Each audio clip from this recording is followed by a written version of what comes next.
वैराग्यविद्या निजभक्तियोगा शिक्षार्थमेक पुरुषपुराण श्रीकृष्णचैतन्य शरीरधारी कृपाम्बुदीर्यतमहं प्रपद्ये मूकं करोति वाचालं पङ्गुं लङ्घयते गिरिं यत्कृपातमहं वन्दे श्रीगुरुदीनतारणम् वाञ्छाकल्पतरुभ्यश्च कृपासिन्धुभ्यैव च पतितानां पावनेभ्यो वैष्णवेभ्यो नमो नमः।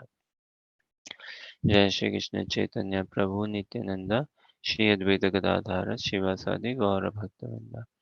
हरे कृष्ण कृष्ण कृष्ण हरे हरे हरे राम राम राम हरे हरे।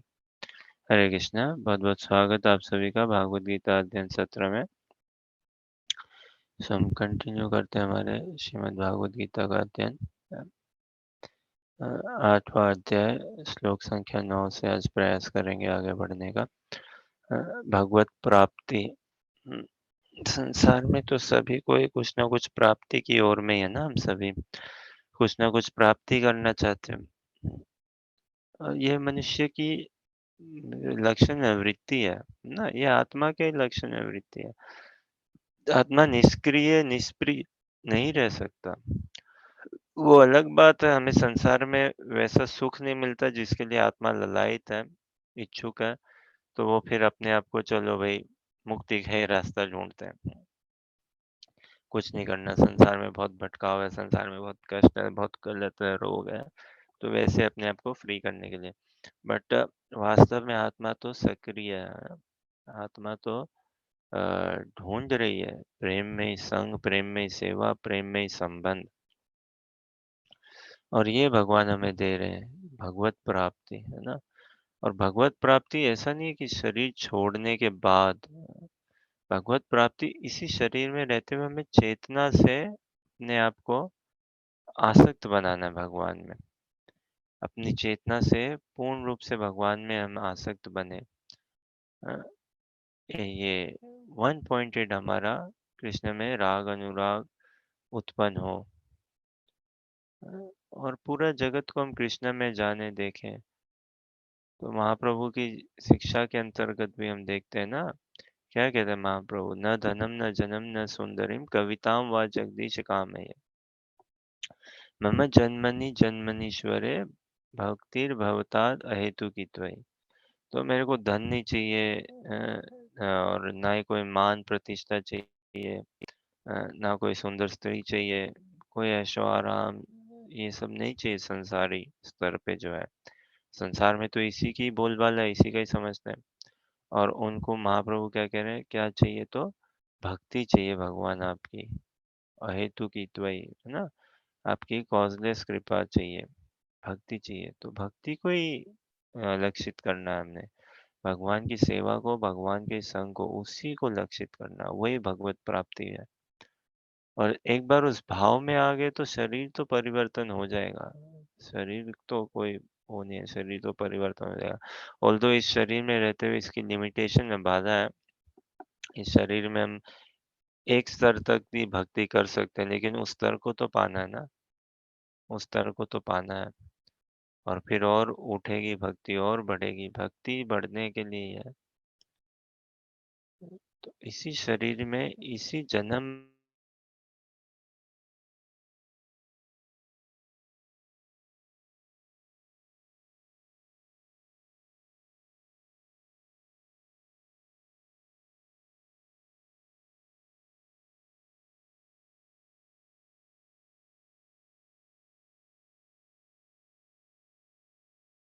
में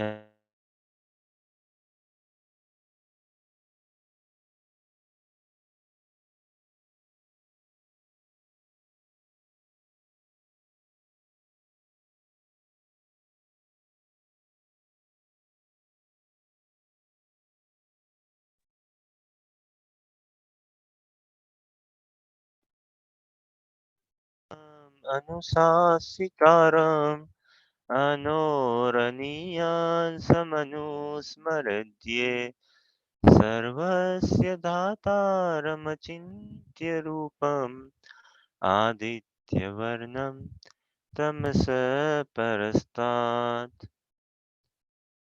अच्छा, आप पढ़िए अनुवाद तात्पर्य, जब भी आप शेयर कर सको।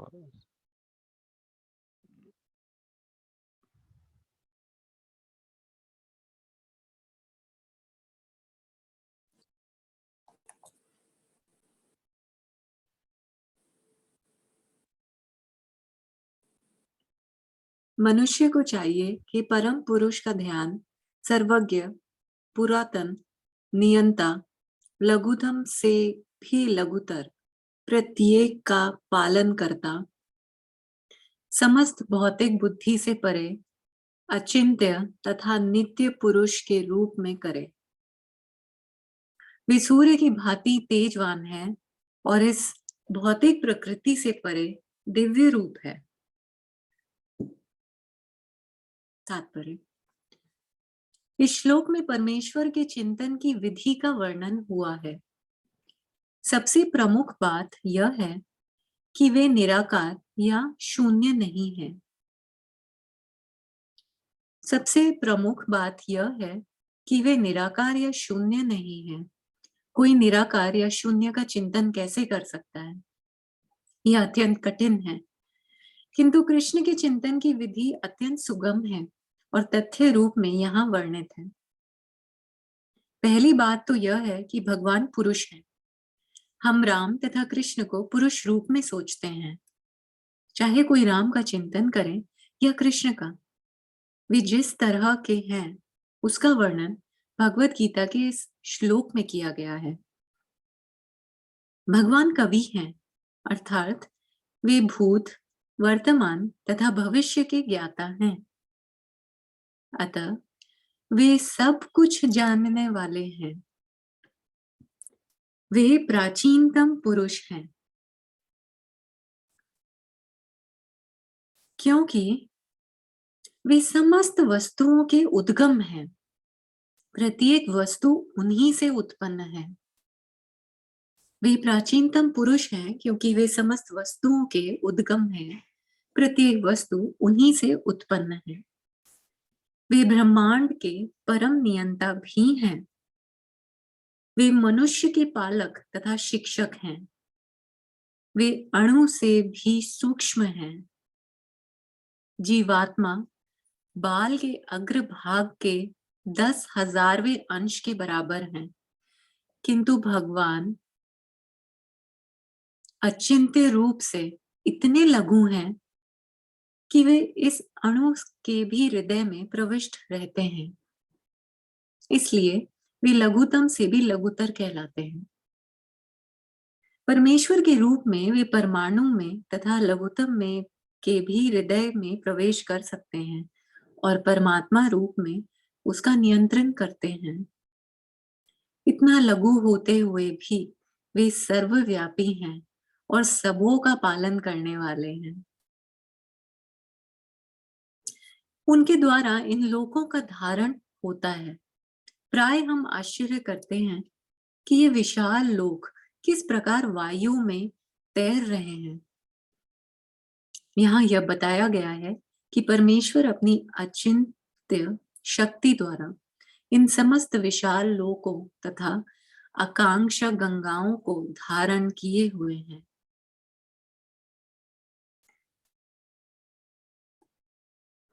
इस प्रसंग में अचिंत्य शब्द अत्यंत सार्थक है।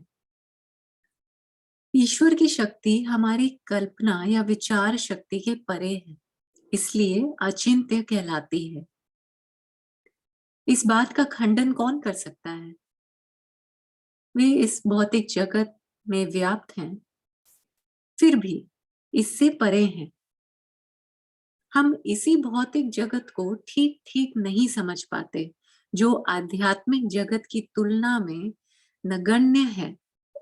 तो फिर हम कैसे जान सकते हैं कि इसके परे क्या है? अचिंत्य का अर्थ है इस भौतिक जगत से परे, जिसे हमारा तर्क, नीति शास्त्र तथा दार्शनिक चिंतन छू नहीं पाता। अचिंत्य का अर्थ है इस भौतिक जगत से परे, जिसे हमारा तर्क, नीति शास्त्र तथा दार्शनिक चिंतन छू नहीं पाता और जो अकल्पनीय है। अतः बुद्धिमान मनुष्य को चाहिए कि व्यर्थ के तर्कों तथा चिंतन से दूर रहकर वेदों, भगवत गीता तथा भागवत जैसे शास्त्रों में जो कुछ कहा गया है उसे स्वीकार कर लें और उनके द्वारा सुनिश्चित किए गए नियमों का पालन करें। इससे ज्ञान प्राप्त हो सकेगा।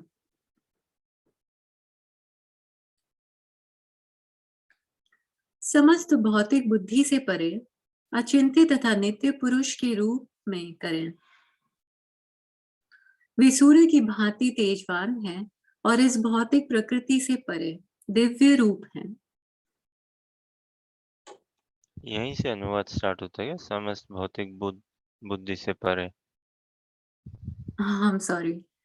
मनुष्य को चाहिए कि परम पुरुष का ध्यान सर्वज्ञ, पुरातन, नियंता, लघुतम से भी लघुतर प्रत्येक का पालन करता, समस्त भौतिक बुद्धि से परे अचिंत्य तथा नित्य पुरुष के रूप में करे। वे सूर्य की भांति तेजवान हैं और इस भौतिक प्रकृति से परे दिव्य रूप है।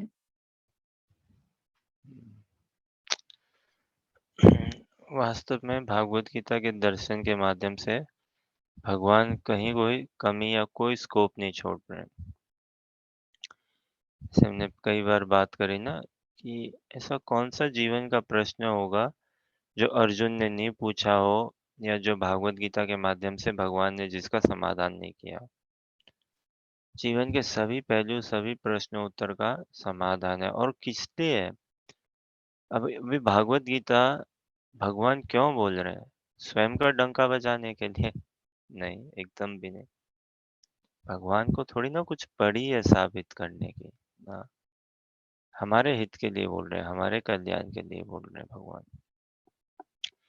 तो सब प्रश्न उत्तर का इसमें समाधान है। वो समाधान किस लिए? फिर से ये दिखाने के लिए नहीं कि भगवान अपनी भगवत्ता दिखाने के लिए।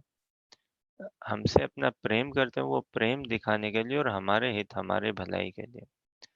तो जैसे कविम पुराणम अनुशासितारम, है ना? अनोरणीयान महतो महीयान, अनोरणीयान अनुस्मरतीय। हाँ, तो भगवान ऐसे ना, भगवान की जैसे अभी तक हमने ऐसे ही सुना ना, भगवान ऊपर वाला, नीचे वाला। ये तो भगवान बता रहे हैं कैसे कविम पुराणम अनुशासितारम, अनुशासितारम, है ना?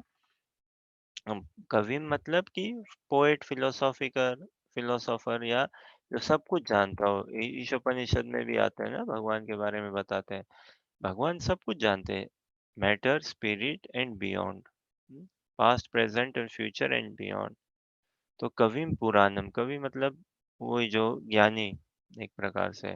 पुराणम जो सबसे पुरातन, ओल्डेस्ट। अनुशासितारम, है ना? जो एकदम परम नियंता हो, कंट्रोलर। अनोर अनियान सम अनुस्मरतीय, छोटे से भी छोटे हैं भगवान। और ऐसा समझ के भगवान का अनुस्मरण करें हम, है ना? चिंतन करें, ध्यान करें। सर्वस्य धातारम अचिंत्य रूपम, सर्वस्य ओतप्रोत है ना भगवान सब जगह। धातारम धारण करे हुए हैं, अचिंत्य रूप में अपने, है ना? अचिंत्य बड़ा उद्भुत शब्द है, बड़ा उद्भुत भाव है। अचिंत्य मतलब ऐसा नहीं कि अकाल्पनिक या कुछ मिस्ट्री, जरूर हाँ ठीक है। अचिंत्य मतलब इनकंसीवेबल, जो मिस्ट्री है। अचिंत्य का मतलब ये नहीं मिथ, मिथोलॉजी नहीं, कल्पना नहीं, ये नहीं कि हमारे मन की उपज नहीं। तो भागवत गीता, भागवतम, ये सब अपौरुष है ना? अपौरुष से कहने का अर्थ कि ये इस संसार के नहीं है, इस संसार से परे हैं। और किसी मनुष्य ने नहीं लिखे, मनुष्य ने नहीं लिखे न कहने का अर्थ कि कोई मनुष्य बुद्धि के द्वारा नहीं लिखे। हम देखते हैं ना, मनुष्य में सामान्यतः चार मुख्य डिफेक्ट बताते हैं, चार मुख्य कमजोरी है मनुष्य में, है ना? एक मिस्टेक करता है, वो गलतियां करता है। फिर भ्रमित होता है, होते हैं हम, भ्रमित होते हैं हम, गलतियां करते हैं। फिर हमारी इंद्रियां पूर्ण नहीं है, है ना? इम्परफेक्ट सेंसेस है हमारे। और क्या चीटिंग प्रोपेंसिटी हम में, छल करने की वृत्ति है हम में। तो कोई व्यक्ति जिसको ये चारों या 4 में से एक भी ऐसा डिफेक्ट हो, कोई भी ऐसी एक कमी हो, चारों में से एक ही कोई कमी हो, तो भई उनको नहीं कह सकते ना वो पूर्ण है, वो फिर बद ही है। लेकिन प्रभुपाद जी, आचार्यगण, है ना? व्यासदेव जी, वो सब दिव्यता के सोपान में स्थित है। तो वो उनकी इंद्रिय में कमी नहीं है, हैं? वो चीटिंग प्रोपेंसिटी धारण करे नहीं बैठे हैं। वो भ्रमित नहीं होते हैं, ना वो गलतियाँ करते हैं। अब इससे ये मतलब नहीं है कि क्या गलती नहीं करे प्रभुपाद, ठीक है, देखेंगे हम ना वेदावेस में प्रभुपाद के ग्रंथों का अगर हम अनुशीलन करें, तो कहीं न कहीं ग्रामेटिकल मिस्टेक कुछ मिल जाएगी हमें, हैं? कहीं न कहीं थोड़ा-सा ग्रामेटिकल या perhaps some spelling mistake, but ये वो गलती नहीं है ना, ये वो गलती नहीं है। गलती से कि हमारे जीवन और मरण के बीच का और बाद का जो वास्तव में फासला है, जो समझ है, उसमें कोई गलती नहीं है। हाँ? भगवत धाम प्राप्ति में कोई गलती नहीं है। तो इनकंसीवेबल सर्वस्य धातारम अचिंत्य रूपम, रूप तो है ना भगवान का अचिंत्य, मतलब भौतिक रूप नहीं है, हमारे भौतिक बुद्धि के परे है भगवान। इसीलिए कृष्णा भावनामृत ना में ना ये बुद्धि का न्यौछावर करना अति आवश्यक है। श्रद्धा तभी परिपक्व बनेगी। अगर बुद्धि न्यौछावर नहीं हुई तो फिर हम डाउट में हॉन्टेड होते रहेंगे। क्योंकि हमें ये समझ नहीं है ना, अरे कितनी सभी कुछ संसार में हमें वास्तव में इनकंसीवेबल ही दिखेगा। कैसे सृष्टि की रचना, कैसे मेंटेनेंस कैसे चल रहा है, सब कुछ इनकंसीवेबल। अरे हमारे शरीर को अगर हम देखें, क्या है अंदर, कैसे चलता है, कल्पना के बाहर है ना हमारे। कल्पना के बाहर, अकाल्पनिक। तो इससे कहने का मतलब ये नहीं है अकाल्पनिक या हमारे कल्पना के बाहर है तो मिथ्या है, गलत है, मिथ्या है या हमारे मन की उपज है ना। ये है कि हम में वो सामर्थ्य नहीं, हम उसको समझ सकें। इसीलिए गुरुजन का आश्रय चाहिए, शुद्ध भक्त का आश्रय चाहिए। शुद्ध भक्तों के आश्रय में हम भागवत गीता का अनुशीलन करें, नाम जप करें, तो वो भगवत ज्ञान हम में संचारित होगा, वो आएगा ही आएगा। अचिंत्य रूपम, तो भगवान का रूप जो है ना वो भौतिक रूप नहीं है जैसा हम संसार में देखते हैं। दिव्य रूप है भगवान का, और ये सब दिव्य गुण है भगवान में, है ना? सर्वस्य धातारम अचिंत्य रूपम, अ, उम, क्या? तमसः परस्तात्, है ना? आदित्य वर्णम तमसः परस्तात्। भगवान का प्रकाश, तेज, अ, तमस को पार करते हुए परम धाम को देने वाला है। तो ये भगवान की कुछ, अब किन्हीं व्यक्ति का ध्यान करने के लिए उन व्यक्ति को जानना समझना तो अनिवार्य है ना। बिना किसी को जाने समझे हम नहीं कर सकते ध्यान उनका, नहीं कर सकते। तो वो एक संबंध में आना, जानना समझना उनको अनिवार्य है। तो भगवान अपना परिचय दे रहे हैं ना, हर तरीके से देखे कि तुम अभी, तुम्हारी चेतना इतनी नहीं बढ़ी है कि तुम मेरी लीलाओं को समझ सको, तो मेरे इन गुण को ही समझो कम से कम, कि मैं कवि हूँ, पुराना हूँ, है ना, पुरातम हूँ, अनुशासितारम, I am the supreme controller, अनोरणीयान।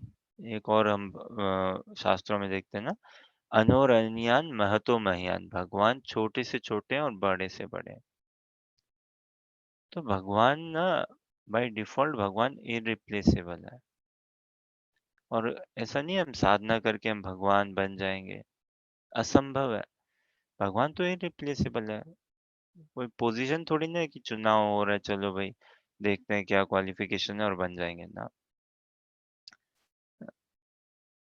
भगवान के साथ एकाकीकार करना ये भी बड़ा निकृष्ट भाव है। एकाकीकार होगा हमारा भगवान के साथ, लेकिन किस हिसाब से, कोई द्वंद नहीं रहे फिर। कोई भगवान ये आपका एजेंडा, ये मेरा एजेंडा, अलग-अलग कोई हित नहीं हो। तो ये क्वालिटी में एकाकीकार। लेकिन भेद तो है ही ना, भगवान अपने स्वरूप में स्थित है और हम अपने स्वरूप में हैं। हम जीव तत्व हैं, भगवान विष्णु तत्व है। ये भेद है और रहेगा हमेशा, हमेशा रहेगा। और हमारे सुख उसी में है, भगवान की सेवा में। भगवान तो अपने स्वरूप में स्थित है, तो वो सुख अनुभव करते ही हैं। हम अपने स्वरूप में स्थित नहीं है, तो हम अपने स्वरूप में स्थित हों। क्या हमारा स्वरूप, स्वरूप मतलब फॉर्म, आइडेंटिटी, पहचान क्या है? हम भगवान के अनन्य प्रेमी भक्त हैं, सेवक हैं। तो उस भाव में आके हम रहें, तो हम वो सुख अनुभव करेंगे। ब्रह्म संहिता में भी बताते हैं ना, एकोपस्यो रचयितम जगदंड कोटि, है ना? कितना सुंदर श्लोक का ब्रह्मा जी बताते हैं। एकोपस्यो रचयितम जगदंड कोटि यत् शक्तिर अस्ति जगत अंधछया यदंत, है ना? अंधांतरस्थ परमाणु चयंतरस्तम गोविंदमादि पुरुषम तमहम भजामि। तो भगवान हर एक ब्रह्मांड को धारण करे हुए हैं, ब्रह्मांड से बाहर है और इस ब्रह्मांड में भी है भगवान। हुँ? ये ये भगवान की विलक्षणता है ना, कि देखिए अ, सब सारे ब्रह्मांड भगवान में है, हाँ? सारे ब्रह्मांड भगवान में है। और भगवान किन में? भगवान इस हर ब्रह्मांड के कण-कण में है। सोचिए, सोचो, सारे ब्रह्मांड ना, समझो छोटा एक डब्बा, ब्रह्मांड को एक बार के लिए एक छोटा डब्बा समझ के समझिए। तो सारे छोटे डब्बे भगवान के अंदर है। और तो भगवान बड़े हुए ना, अनोरहिन अनियान महतो महियान। भगवान बड़े हुए ना, फिजिकली स्पीकिंग। ये सब कुछ भगवान के अंदर है। और वो सेम टाइम भगवान हर ब्रह्मांड के कण कण में है। तो ये विरोधाभास है ना। ऐसा कॉन्ट्रडिक्शन और कहीं हमें दिखता नहीं, और सेटल तो भगवान ही करते हैं। भगवान में सारे कॉन्ट्रडिक्शंस इजीली सेटल हो जाते हैं, क्योंकि भगवान ही एकमात्र सोर्स है ना। कृष्ण ही विश्व रूप में और फिर सृष्टि की रचना करते हैं। तो स्टेजेस के हिसाब से महाविष्णु, क्षीरोदक्षाय विष्णु, है ना? कारणदक्षाय विष्णु, क्षीरोदक्षाय विष्णु, गर्भोदक्षाय विष्णु, क्षीरोदक्षाय विष्णु। तो क्षीरोदक्षाय विष्णु के रूप में भगवान हमारे आत्मा के भी आत्मा है। परमात्मा में विराजमान है, परमात्मा स्वरूप हमारे हृदय में। तो ये ऐसा समझते हुए हम भगवान का ध्यान करें, चिंतन करें, तो एक कहीं न कहीं एक इंटेलेक्चुअल सेंस बनेगा हमारा। एक इंटेलेक्चुअल रिकॉग्निशन भगवान को हम कर पाएँ कि भगवान आप कितने स्मार्ट हो। अ, और उससे और आगे बढ़ें, फिर आत्मीयता डेवलप करें भगवान से। तो ये भगवान के कुछ गुण बता रहे हैं। कविं पुराणम अनुशासितारम अनोरणीयान अनुस्मरत्य सर्वस्य धातारम अचिन्त्य रूपम आदित्य वर्णम तमस परस्तात्। ऐसे गुणों को, भगवान के बारे में जितना हम जानेंगे, उतना क्या होगा, उनके प्रति समर्पण ही होगा, उनके प्रति हमारा प्रेम ही बढ़ेगा। और जितना प्रेम, जितना समर्पण करेंगे, उतना और भगवान को जानना चाहेंगे, उतना और जान पाएंगे, शुद्धता आएगी ना उससे। ठीक है, कोई प्रश्न, जिज्ञासा या कुछ कहना चाहें?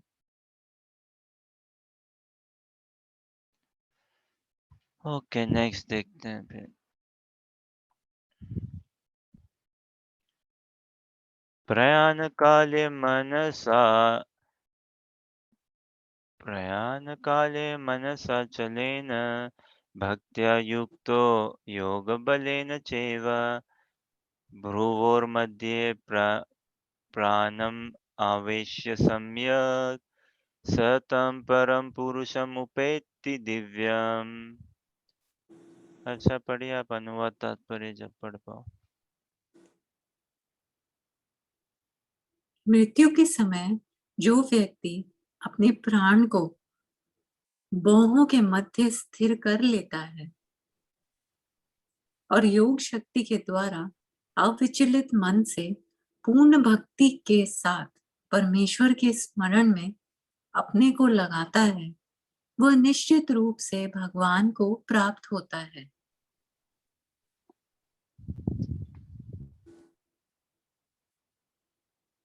तात्पर्य, इस श्लोक में स्पष्ट किया गया है कि मृत्यु के समय मन को भगवान की भक्ति में स्थिर करना चाहिए। जो लोग योगाभ्यास करते हैं, उनके लिए संस्तुति की गई है कि वे प्राण को बाहों के बीच यानी कि आज्ञा चक्र में ले आए। यहाँ पर षट चक्र योग के अभ्यास का प्रस्ताव है, जिसमें 6 चक्रों पर ध्यान लगाए, परंतु निरंतर कृष्ण भावनामृत में लीन रहने के कारण शुद्ध भक्त भगवत कृपा से मृत्यु के समय योगाभ्यास के बिना भगवान का स्मरण कर सकता है। इसकी व्याख्या 14वें श्लोक में की गई है। स्क्रीन शेयर कर सकते हो वैसे।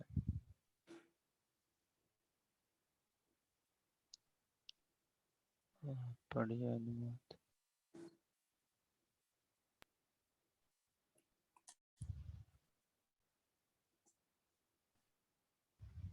इस श्लोक में योग बलेन शब्द का विशिष्ट प्रयोग महत्वपूर्ण है, क्योंकि योग के अभाव में चाहे वह षट चक्र योग हो या भक्ति योग, मनुष्य कभी भी मृत्यु के समय इस दिव्य अवस्था भाव को प्राप्त नहीं होता।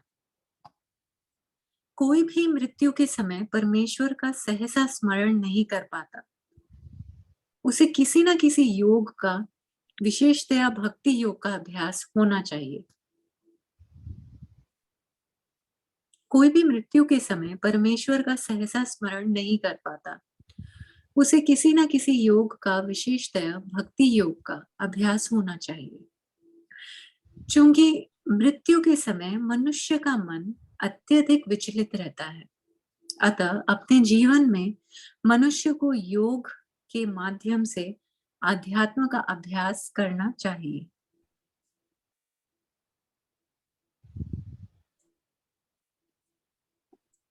मृत्यु के समय जो व्यक्ति अपने प्राण को बाहों के मध्य स्थिर कर लेता है और योग शक्ति के द्वारा अविचलित मन से पूर्ण भक्ति में के साथ परमेश्वर के स्मरण में अपने को लगाता है, वह निश्चित रूप से भगवान को प्राप्त होता है।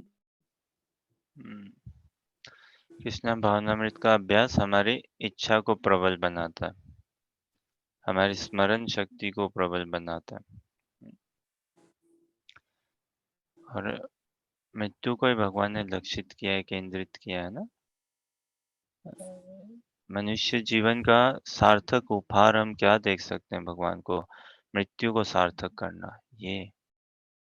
वरना तो संसार में भटकाव है, खूब भटकाव है, कम ही नहीं है भटकाव की। लेकिन मृत्यु एक ऐसी घड़ी है जहाँ पे हम भटकाव से बच सकें और आगे के भटकाव में ना पड़े। तो उसके लिए अभ्यास जरूरी है ना।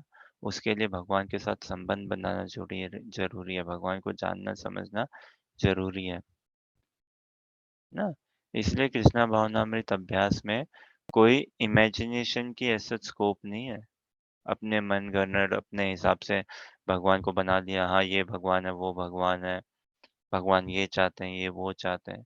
हमें नहीं समझ भगवान हमसे क्या चाहते हैं। साधु संग चाहिए इसके लिए, अगर समझना हो तो भगवान हमसे क्या चाहते हैं। हम्म, साधु संग चाहिए, जानना हो कि भगवान कौन है। शास्त्रों का अध्ययन करेंगे तो समझ में आएगा भगवान कौन है और क्या चाहते हैं, और तब अपने आप को हमें ढालना है उस जीवन, वैसे जीवन के अंतर्गत। और भगवान से मांगनी है भगवान की सेवा, प्रेम में ही सेवा।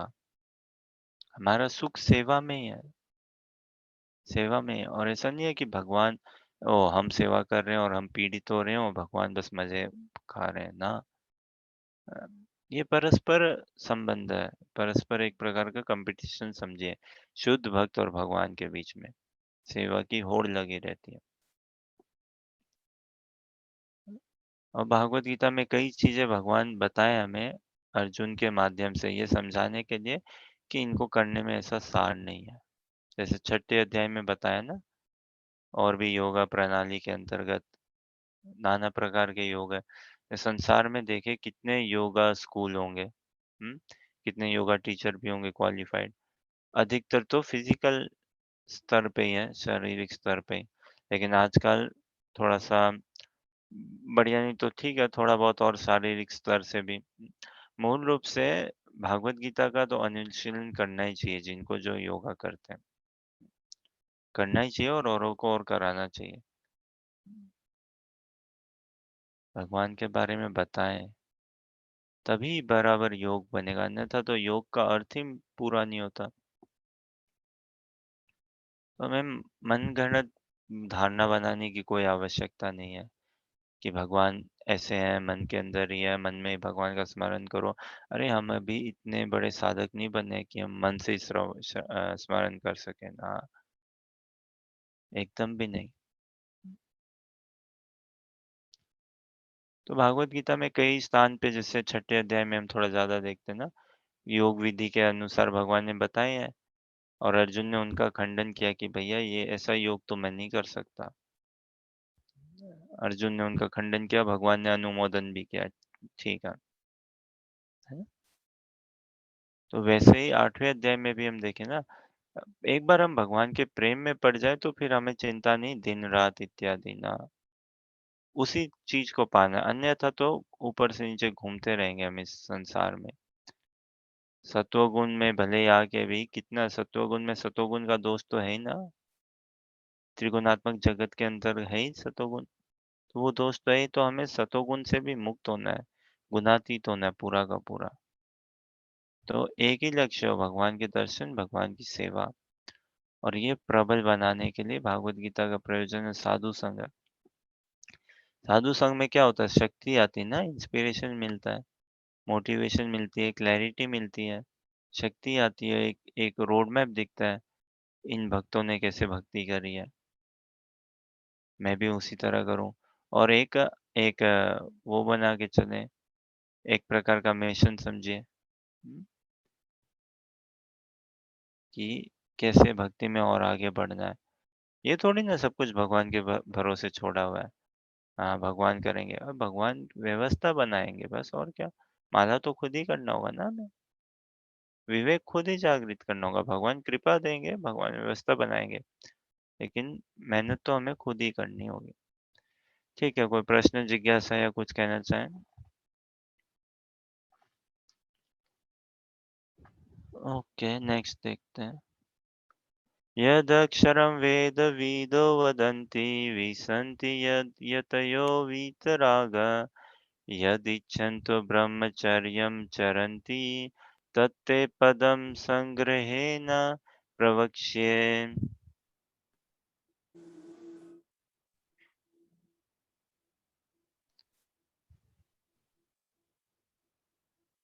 पढ़िए हर्षा अनुवाद तात्पर्य। जो वेदों के ज्ञाता हैं, जो ओंकार का उच्चारण करते हैं और जो संन्यास आश्रम के बड़े-बड़े मुनि हैं, वे ब्रह्म में प्रवेश करते हैं।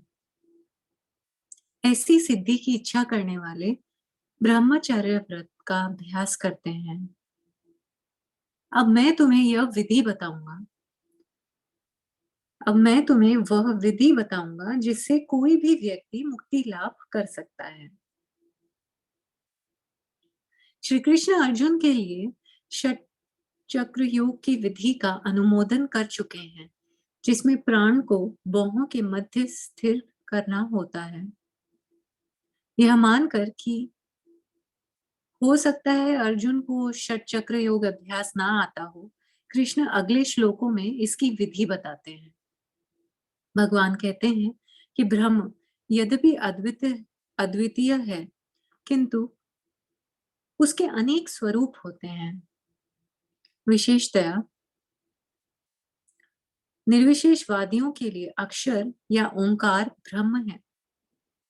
कृष्ण यहाँ पर निर्विशेष ब्रह्म के विषय में बता रहे हैं, जिसमें सन्यासी प्रवेश करते हैं। ज्ञान की वैदिक पद्धति में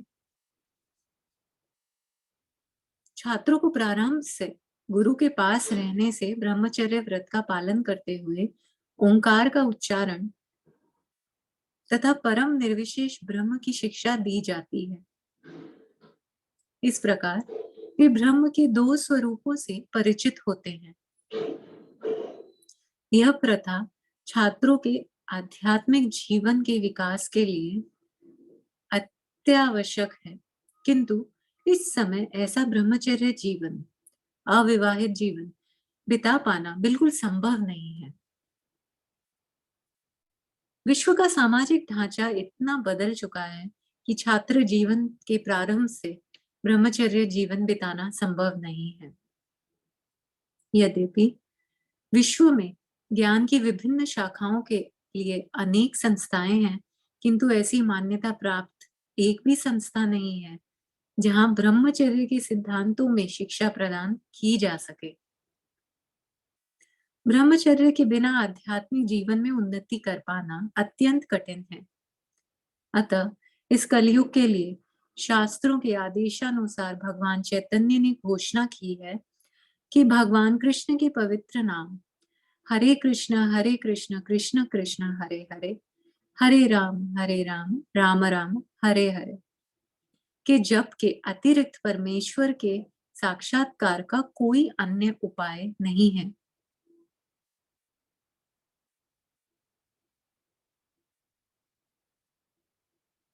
जो वेदों के ज्ञाता हैं, जो ओंकार का उच्चारण करते हैं और जो संन्यास आश्रम के बड़े बड़े मुनि हैं, वे ब्रह्म में प्रवेश करते हैं।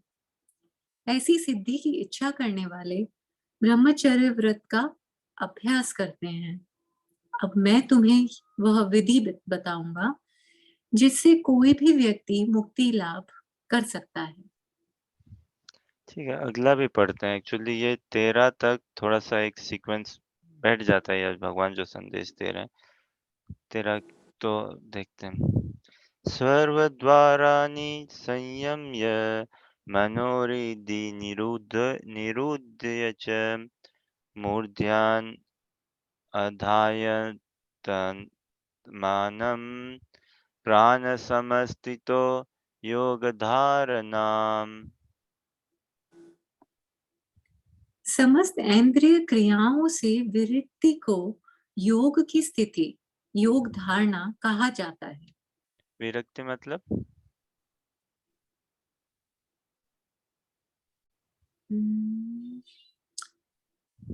विरक्ति, डिटैचमेंट। हम्म, विरक्त होता है क्रियाओं, ना, छूट जाना, हम्म, अपने आप को हम्म, दूर रखना।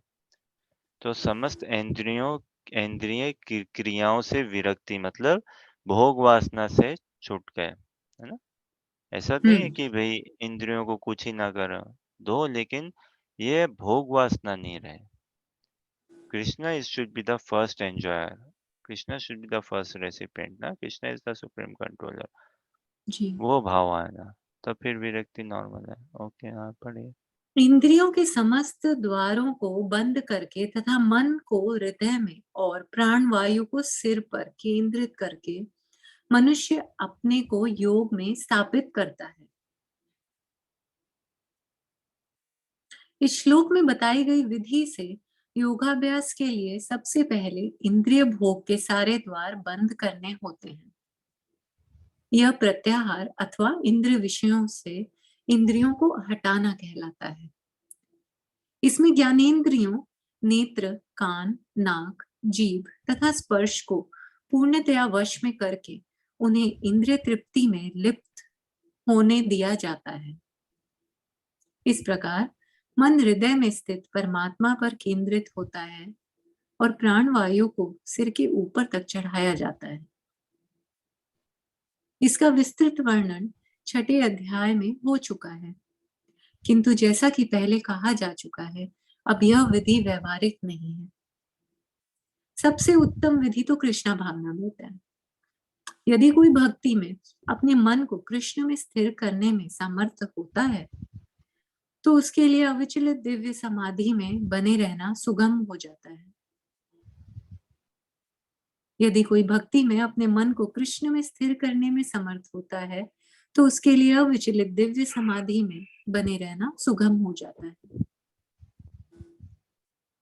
समस्त इंद्रिय क्रियाओं से विरक्ति को योग की स्थिति, योग धारणा कहा जाता है।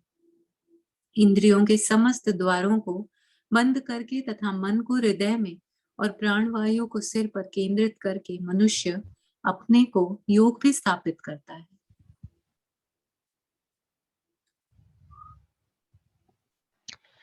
देखिए, बहुत महत्वपूर्ण है योगाभ्यास में ब्रह्मचर्य का पालन करना, वो आना है। और आई एम नॉट श्योर संसार में योगा सेंटर तो बहुत है भारत के बाहर, लेकिन कितना वो शास्त्रों के अध्ययन के बारे में कहते हैं, आई सपोज़ बहुत कम कहते हैं। वो खुद भी पढ़ते होंगे ना, तो किसी प्रकार का एक योगा बुक है जो मोर एक्सरसाइज़ ओरिएंटेड एक्सरसाइज़ ड्रिवन रहता है। सेवा, समर्पण भाव, भगवान भक्ति ऐसा नहीं। अ, और ऐसे अनेकों टीचर होंगे क्वालिफ़ाइड, सर्टिफ़ाइड, सालों से पढ़ा रहे हों, लेकिन वो ब्रह्मचर्य के लिए इतना एनकरेज नहीं करते या ओपनली क्लियरली नहीं बोलते। और बिना ये शुद्धता है ना, देखिए अगर ब्रह्मचर्य का पालन नहीं है, तो शुद्धता फिर नहीं रहेगी, है ना? ब्रह्मचर्य के पालन से शुद्धता आती है और जहाँ शुद्धता वहीं भगवान है। भगवान वहीं पे है, इसीलिए अनिवार्य ये तो मस्ट है और खूब स्ट्रांगली, है ना? तो कैसे हम अपने इंद्रियों को संयम में रहेगा अगर हम ब्रह्मचर्य भाव में स्थित हो। भाव में स्थित होना बहुत ज़रूरी है। ऐसे तो कई फ़िल्म स्टार है ना ब्रह्मचारी है। जस्ट कोई शादी नहीं करता तो डज़न्ट बिकम अ ब्रह्मचारी ना। ठीक है, किसी ने शादी नहीं करी तो है वो भी ब्रह्मचारी ठीक है, इज़ बैचलर, अनमैरिड कुँवारे हैं। लेकिन ब्रह्मचारी क्या जो उसके चित्त में भाव में एकता हो, भाव में पूर्णता हो, है ना? कि भगवान का भाव क्या है और उसका स्वयं का भाव क्या है वो पूर्ण है, एक है। तो वो प्योर है, कोई चीटिंग मेंटालिटी, डुप्लीसिट मेंटालिटी नहीं है उसको, कोई भोग कामना वासना नहीं है। तो संसार में इतने पाप या क्यों है, अगर हम ब्रह्मचर्य का पालन करें ना, तो फिर हम स्ट्रेंथ पाएँगे, करेज पाएँगे और पाप नहीं करेंगे और हम ज़्यादा सुख अनुभव करेंगे। तो पूरा मिथ्या या पैराडॉक्स लगता है। ऐसे लगता है कि भाई कैसे ये रिलीशेबल या एन्जॉयबल है।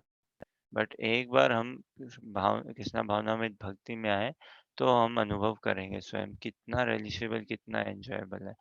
और ग्लानि उत्पन्न होना चाहिए। ग्लानि, ग्लानि क्या उत्पन्न कि भगवान कितने टाइम लगा दिया मैंने भजन में आने में। हाँ, अब समझिए किसी को 20 साल में भक्त मिले, तो ग्लानि पश्चाताप होना चाहिए, भगवान 20 साल तो ऐसे ही बर्बाद किए मैंने। और भक्त आने के बाद भी कौन-सा हम शुद्ध भक्त बन गए। अभी भी कितनी असत में विचार, वासना, कामना सब रहती है ना, तो एक और ग्लानि उत्पन्न होनी चाहिए कि इतने टाइम बाद भक्ति मिली और मैं कर भी नहीं रहा हूँ ठीक से। ये सब हमें वो शुद्धता, वो प्रार्थना को पाने के लिए है और तभी भगवान हमें स्वीकार करेंगे। बिना शुद्ध हुए भगवान स्वीकार नहीं कर पाएँगे। तो ये जो ऐसे योग प्रणाली है, फिर से जैसे हमने बात करी ना, छठे अध्याय और कहीं पे भी भगवान बताते हैं। तो कई चीज़ें क्या है ना, उसको डिस्कार्ड करने के लिए अर्जुन ने बोला ना कि भई ये प्रैक्टिकल नहीं है, मेरे लिए व्यावहारिक नहीं है। अर्जुन के लिए व्यावहारिक नहीं है, जो इतने मॉरली एडवांस्ड, तो हमारे लिए क्या होगा फिर? और भी अर्जुन के लिए ही इज़ मॉरली, स्पिरिचुअली हर तरह से बहुत एडवांस्ड है। लेकिन वो उसको राजा होते हुए, है ना? एडमिनिस्ट्रेटर होते हुए वो इस ऐसी को ऐसा योगाभ्यास को कहीं सपोर्ट नहीं कर पा रहे हैं, कहीं वो बैठाता नहीं देख पा रहे हैं कि ये कहाँ पे मैं फिट करूँ इसको, है ना? उसी प्रकार से हमें बिना हम उम, भगवान योग तो कृष्णा प्रेम ही है वास्तव में, भक्ति योगी। योग का मतलब ही प्रेम है, भक्ति है कृष्ण से और इसी में हमें अपने आप को सेटल करना है बढ़िया से और कोई ज़ोर ज़बरदस्ती या उसकी बात नहीं है, प्रेशर। ये तो व्यक्तिगत का चॉइस है ना, व्यक्ति स्वयं से करे, अनुभव करे और देखे कैसा उसको सुख अनुभव होता है। बिफोर और आफ्टर मिल जाएगा तो फिर कोई हमें एक्सटर्नल प्रूफ नहीं चाहिए। तो भगवान ये समझा रहे हैं हमें कहाँ-कहाँ भटकाव है, कैसे उनसे छूटें और कैसे हम छोटी उम्र है लेकिन भगवान को हमसे ज़्यादा पड़ी है ना, तो भगवान चाहते हैं इसी जन्म में हम शीघ्र अतिशीघ्र अपने आप को भगवत बुद्धि में नियोजित करें। ठीक है, कोई प्रश्न, जिज्ञासा या कुछ कहना चाहें? ओके, क्लास देखते हैं आज का। 13 नंबर है क्या?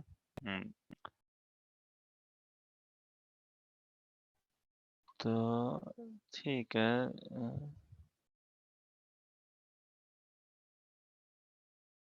ठीक है, आज यहीं विराम देते हैं फिर, और वी कंटिन्यू टुमारो 13 से। ये देखेंगे हम कैसा सीक्वेंस में और भगवान क्या बता रहे हैं, क्यों बता रहे हैं। तो भागवत गीता में सब कुछ है। क्या मिस्टेक्स नहीं करनी है, वो भी कवर किया। कहाँ-कहाँ क्या मिस्टेक्स हो सकती है और क्या वास्तव में करना है। और सब कुछ भगवान सुलभ ही बना के हमें अपने आप को देने के लिए तत्पर है भगवान। भक्ति में ये लगेगा, जितना परायण, जितना शेल्टर्ड मैं नहीं हूँ, भगवान उससे अधिक मेरे शेल्टर्ड, अधिक मेरे परायण है।